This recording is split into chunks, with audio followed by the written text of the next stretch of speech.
Welcome back to the YouTube channel. My wife and I own a houseplant store, and every day we've been showing you guys how we take care of our plants in our store and take care of plants in our house.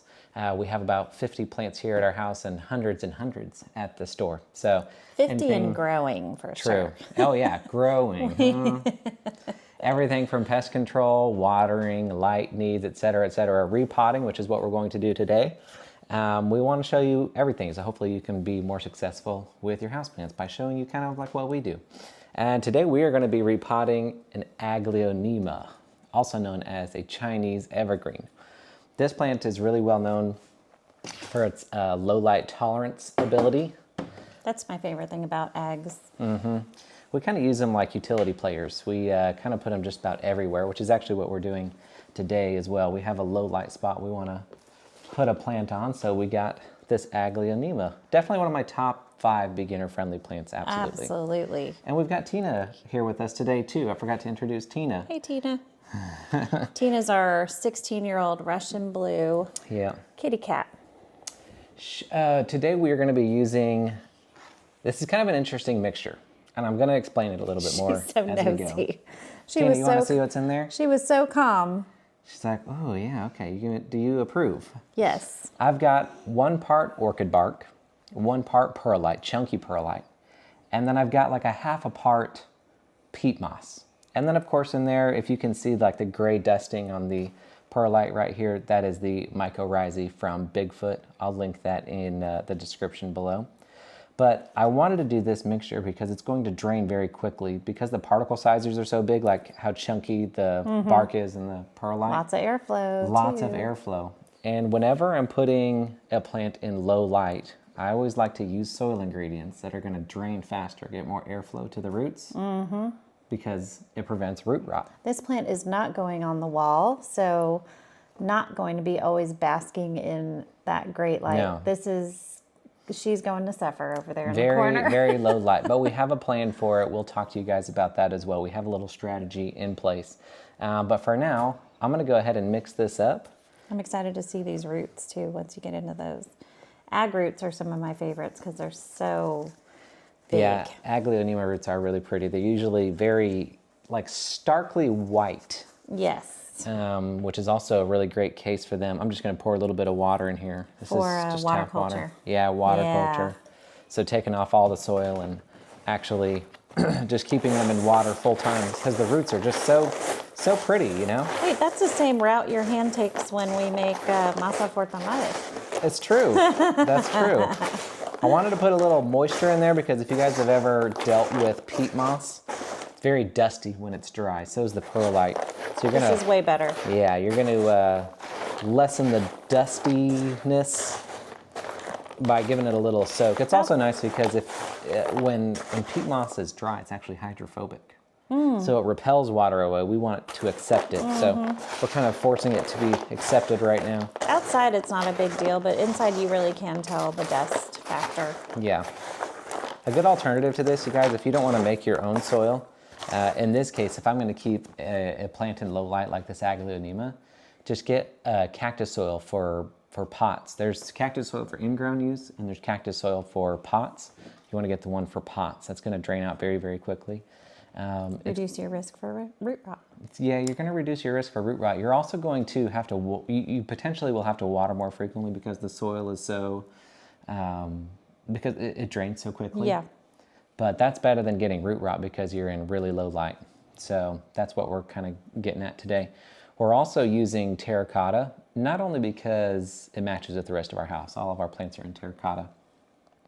But also because the porous clay is also going to help it dry out faster. So this is all, whenever we have low light plants, the more things you can do to combat root rot, the better, because low light, having your plants in too low of light, directly contributes to root rot. So that's our goal today. That's a little explanation of it. So now we can get into the actual repotting. Of course, we always have drainage holes. Always recommend drainage holes with your pots. So now we will go ahead and backfill. You know what? This is kind of not really off topic, but you know how sometimes people want to use rocks for drainage? I actually saw a video on TikTok today this morning before you were awake, where it's a crow. And they were talking about how smart crows are because they're really smart. Did you know that? Crows are really, really smart, yeah. So there was a like a cylinder glass with water. Oh, and they fill it up But to get the beak couldn't get down there. Yeah. And so the crow was putting in, am I the last person in the world to see this video? Because I was going to save it for you. I don't know about the video, but I know about the experiment. Like that was to prove their intelligence. They could problem solve. The crow found rocks. Yeah. Put it in this vase with water that was too low because it couldn't fit its nose. I can relate. And raised the water table. Yeah. So that it could, it's an exact alliteration of what having rocks does. Do you know what I mean? Like how it doesn't actually help you with drainage. I'm afraid I don't understand what you mean. Like if you're, the water still had nowhere to go, they were just putting rocks in there and it was just raising it, making it more susceptible. Yeah. Do you know what I'm trying to say? Kind of. Yeah, I understand what you're trying to say. That's not exactly how it works, but right. I understand what you're saying. Okay, good. Because then I didn't want to have to stop the video because Erica said something stupid. No, I understand what you mean. It's not exactly like how raising the water table works, but that is very similar to it. That's what clicked in my brain. Like, I was like, oh, this is what he's talking about. Okay, so you just removed all of the... I did. This is... Yeah, I removed a lot of the soil. So a lot of times I don't do it, especially this late in the season. We're doing this in mid-November. Yeah, I wouldn't remove that much soil. The reason I'm doing it this time is only because we're putting it in low light. So the last one we did, the anthurium. Yes. I didn't remove hardly anything. Right. Well, that's because it's going straight back into bright light. So it's fine that it's in like a more dense soil. But this one you really want to get a fresh exactly. start. Yeah. Again, so even more so. I'm just trying to get rid of all this really dense stuff. You see all these really dense particles? This is largely peat moss. Look at the difference. Yeah, so you can, we'll hold up the difference. Yeah, How about hold that? up the difference. So this is my chunky material blend, over here. And we've got a very fine blend. That's very, right very here. clearly So a lot different. more air in between this than this. So going to help us prevent the old root This rot. grows great in a greenhouse for a grower. This grows great in a house for a hobbyist. Especially in low light area. All right, so now I'm just going to, and again, I want to keep it tight. That's another thing that we're doing.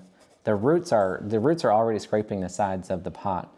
But by doing this, again, especially because we're in the winter, especially because we're in low light, I want to keep it tight in the pot, in the clay pot, with drainage, with the chunky. All of these things are in an effort to combat root rot, which is, again, the #1 killer of plants when you have them in low light. So all these things are going to help. Now, probably by springtime, we're going to have, these roots are going to fill out and they're going to start growing out of the bottom drainage holes. Well, if we want to just keep it in the same size pot like we are in love with how it looks over there, all we have to do is take it out of the pot, trim off about 25% of the roots. We talked about this at the anthurium too. It's called root management. A little root management. You slice off a little 25% down here and then you can put it right back into the same size pot that it was in. That's how they keep bonsai management. That's an old bonsai trick, yeah. That's how they keep bonsai in small pots as well. Little root management. So now we're just going to backfill. I'm going to attempt to get all of the soil's particles in between in the little nooks and crannies in between all the roots. This will help ensure that all the roots are getting the water and nutrients that are being held by the soil. I hope that there's a lot of soil that needs settled in there. A lot of soil that needs settled. You know what I mean. Yeah, I have a trick that we use for that. That's why I'm not helping today, because give them what they want, baby. Give them what they want. What were you saying? I forgot. That's why I'm not helping today, because something came over me. I know it's a very private thing. The kids would say I'm glitching. People will come into the store and want him to do it in person. He's like, oh no, that's only done in private. Sorry. That's a private matter. It is a little bit awkward. I mean, could you imagine like just going into that while someone's standing there watching you? That's so awkward. It was funny. I saw on a comment recently. This was from a video from probably 3 years ago. So old one. Every once in a while, old videos will surge again, and you get a whole bunch of views. Yeah. And it was before the whole slapping that pot thing. Well, I did slap the pot because I've done that forever. I've done that for a long, long time. You just made it fun in recent But just years. one time a couple years ago, I like looked into the camera and like did the zoom in and everything. But someone was disappointed at that point. They're like, you missed the zoom in or something like that. So it's funny to The evolution the of evolution slap of it that all. pot. Yeah, because it's always been a thing, and a lot of people only discovered me after I started zooming in. How funny is that? So I'm they like, think that's always been your thing. right? Yeah. Yeah. I was like, no, I just barely started the weird zoom in thing, just having fun with my editing and stuff. Yeah. And honestly, just trying to get better with my editing skills. It's just a He's trying to get those views. Don't matter believe of him. fun. He's trying to get those views. Well, you got to be yourself a little bit too sometimes. Yeah. So I'm using this chopstick. The big soil chunks. You remember how dense the roots were? Mm-hmm. The roots were pretty dense. They weren't like a big fat root. Mm-hmm. So in order to get the particles in between all the roots, like down into that root ball and around all those roots, well, the small fibers, the peat moss, she is really snuggled in, will naturally kind of fall into place, Yeah. But the big particles, because they're so wide, they can't fit between the All those roots. because it's pretty dense. So I'm using just a blunted object like this chopstick. You can use a knitting needle, a little bamboo skewer, whatever you can to kind of poke in between those gently. You can notice I'm not and that's why we use a blunted object, because I don't want to cut all the roots. I don't want to damage a bunch of roots. I just kind of want to guide some pockets for soil to get down and in around the roots. That's the big goal here. Again, another bonsai trick, actually.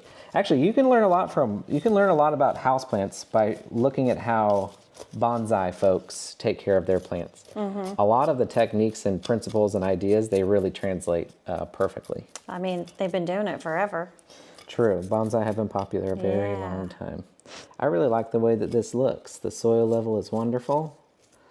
The chunkiness is great. I love how it's sitting. It's a good ratio of... I like that squattier pot. I like the squattier pot as well.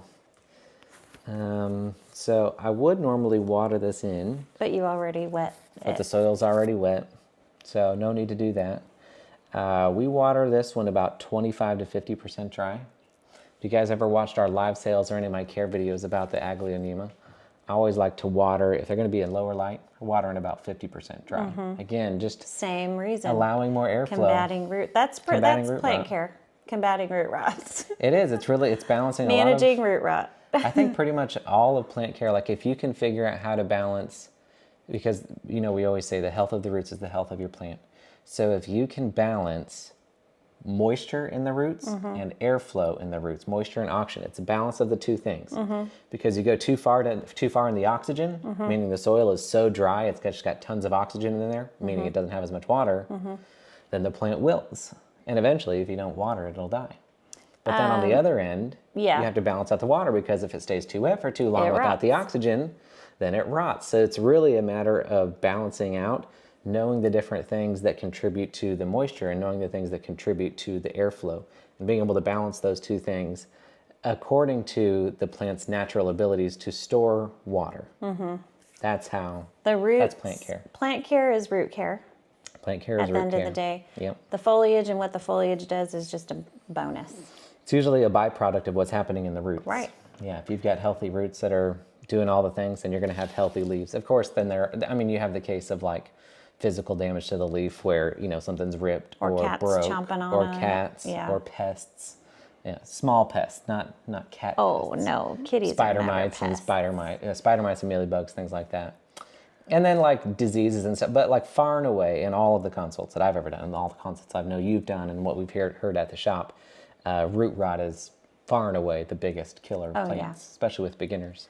Well, it is kind of insane, though, if you think about it, that people really do just buy a plant and have no idea what they're doing and just take it home and just water it, whenever. Yeah. Like, it's insane for anyone to think they're going to have immediate success.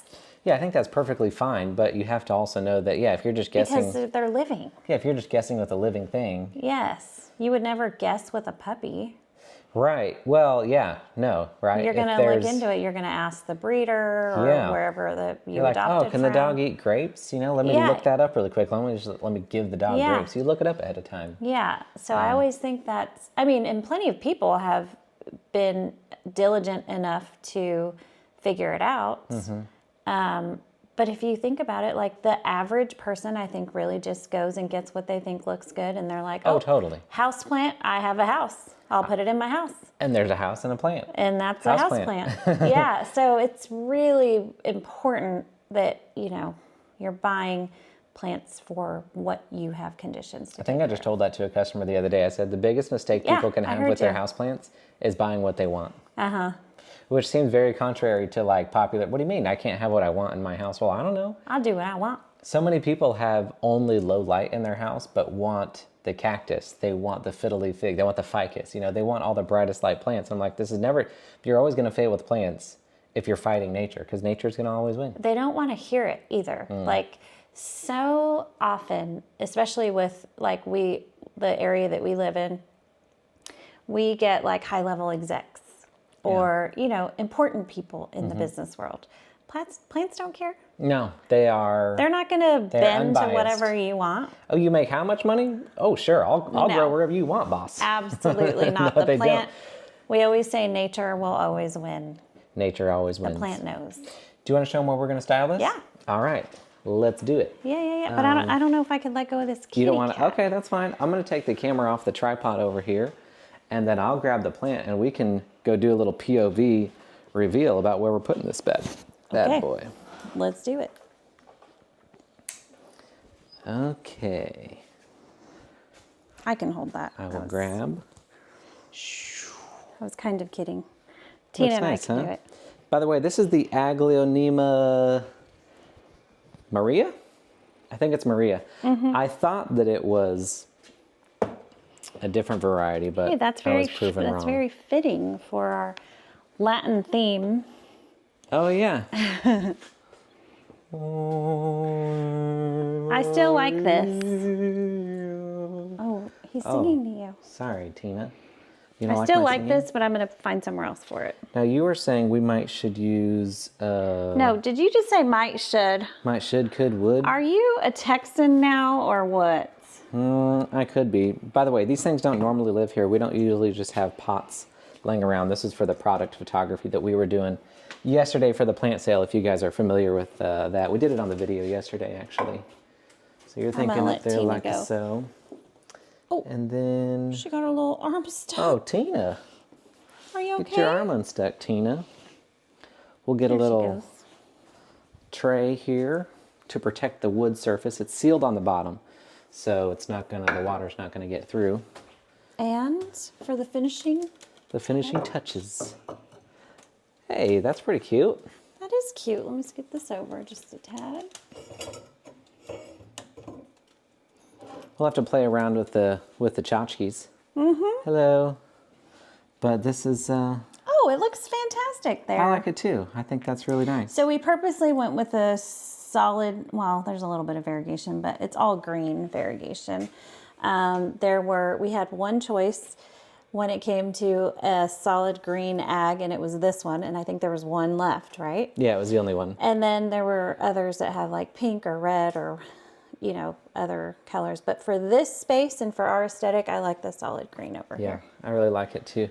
So I think we've probably got a little bit more, I don't know, I kind of like the simplicity of this corner, but maybe not two candlesticks right next to each other. We might have to I didn't even address notice that. I didn't either till I took a picture yesterday, but we might have to do something a little bit different there. Light that candle. Oh, yeah. Oh, you know what? I'm going to go get the lighter. So this is the trick. Is this our wedding photo on the floor back here? Yeah, Tina knocked it over. Tina! Tina. Look at those young kids. Oh, I told you we were going to have a trick. We're going to have a trick for this. So normally, actually, this plant isn't here either. So whenever we have a plant in a low light area, because you guys, this is not going to... Well, it's the end of the day right now. This is the end of the day, but even so, you can still see the plant's view of the sky. So what I'm doing is I'm placing the camera right here, right where the leaves are. So that's where you guys are going right now. Take a look out the window. It's all trees. This plant has like no view of the sky. I've already measured the light. It's about 20, 25 foot candles, very, very low light. Wouldn't survive here year round. So what we're gonna do, this plant is gonna be over in our big window, this window over here, big window. And then whenever we water, we're gonna put this plant over here. We're gonna switch them. So one of them is always gonna be in the big window and one of them is always gonna be on display over here. So that's a little trick for having plants in areas that they wouldn't survive all the time, but if you don't want to have a grow light. So that's a little workaround for it. Step back just a little bit and look at how nice it looks over there. Oh yeah. See? That's cute. Oh, I lit the candle, but it must be out because It's low. Yeah. Yeah. And again, this stuff isn't usually here, but This is Tanner's workshop right here. You've heard of Santa's workshop? This is Tanner's workshop. I've got a few things I'm working on. I've got a little tape that I need to take care of, but you guys, I think that's going to do it for us over here for our 16th day or something like that in a row. Congratulations. Oh, yeah. Hope you guys learned something. Let us know if you have any questions about the stuff that we covered or whatever, and we'll see if we can get to it. Yep, and we have Pilates here in about an hour, so we need to go get ready for that. Got to get moving. All We'll right. see y'all later. See you tomorrow, guys.